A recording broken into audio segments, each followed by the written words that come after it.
8,000 hours of apprenticeship and a passion for meat lies behind Dave Gallagher's business of Gourmet Meats. Dave was a butcher's apprentice, then a butcher, then a policeman, and is now a butcher again once more. He tells us about the background to his Masterton-based enterprise and what underpins it. We opened in December last year, 2 weeks before Christmas. That was fun, it really was. And we hit with a real rush.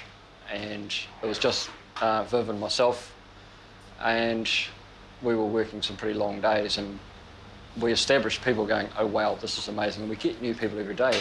We've just found out about you, it's amazing, this is incredible meat. And you know, mentioning Viv, I couldn't do this without him. I was fortunate before I joined the police to work at one of the New Worlds, one of the supermarkets, and who should turn up as an apprentice but this guy. Amazing guy, amazing butcher. When I was 16, I got an apprenticeship at Long Super Meats in Masterton and did a proper apprenticeship, a full 8,000 hours, and was a qualified butcher for 13 years, and then left that and joined the police for 13 years, and thought it was time that I did something for myself, and this was born. I wanted to have something that was traditional and we had decent quality meat, because what you can get in other outlets is not quality. One of the biggest things for me is what you see behind me, the bacon. I mean, bacon shouldn't swim in water when you cook it. And that's what we've done. We've made a traditional bacon, and everything else has flowed on from that. The big thing for us is we are fortunate to live in the Wairarapa. There's some amazing farms and farmers in the area, and wherever possible, and it's not always possible, wherever possible, we get our beef locally, we get our lambs locally, our pigs are local. Having, I guess, the provenance of that animal coming from a decent farm who look after animals and take care of them, and you can taste the difference, you really can. When the animals come to us, we hang our beef, when we get carcass beef, for 21 days. We don't touch it for 21 days. And we're fortunate there that when we do have carcass beef, we use Speckled Park, which is an absolutely amazing beef breed, and it's locally grown at Mangahina. When it comes here, if it doesn't meet our standard, we put it back on the truck. It's that simple. We've sent beef back before, we've sent lambs and pigs back before if they don't meet our standard. But predominantly, we are dealing with companies like Cabernet and to a lesser extent Ken Wilson in Wellington, and consistency is the key from those companies.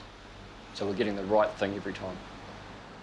So I have half a dozen of the chicken thighs and 3 lamb shank things. Yeah. Oh my God, did you see them on telly the other night? No. As a traditional butcher, being a really, really small shop, we are a little bit higher in price than the major players in the market because they've got a better buying power. But where we can't compete on price, we compete, in fact, we dominate on quality. And that's what we've found, is that we have a really, really good market. You know, people come in all the time and they get traditionally made sausages and they walk out the door. We're having to make sausages every day. And that's what we do. That's why they're good, because they're fresh.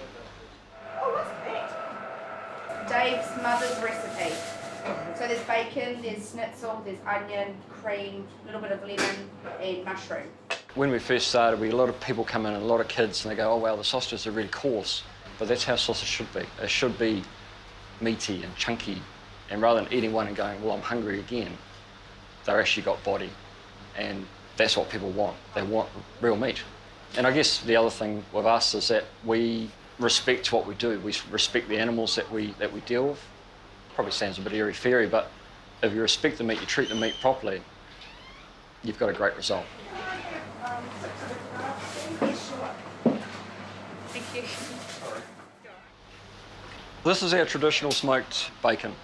We take the loin from the pork, put it through the brine method that I learnt when I was an apprentice, with the recipe that I used when I was an apprentice, more importantly. And we put it in our smoker and cooker, and we smoke and cook it for 3 hours. So that it turns out a lovely, dry, tasty, sweet and salty bacon, because we actually put a few things in this that makes it what it is.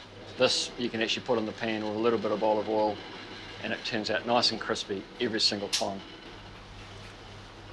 Some commercial bacon is, I'm not saying all of it is, some of it's actually not bad, but this is handmade. Some commercial bacon is over pumped, and that's when you get the water.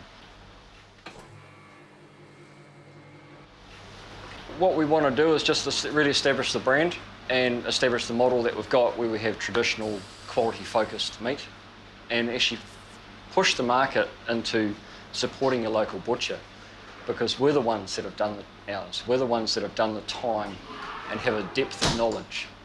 And that's the big thing, is having that depth of knowledge to be able to do everything in the shop. And you cook on the stove, top. Yeah, so top we put in a slow cooker. And it's not only just that, I mean, we advise on cooking. You know, people come in and say, oh, how do I cook that? Well, this is what we do. And when they come back, we ask them, how was it? Was it really good? Because that's what makes us different from anybody else. I'll let you know how that goes, actually. Yeah, do. We're actually invested in that meal right the way through until it's been eaten. That's when our job finishes, not when they leave the premise.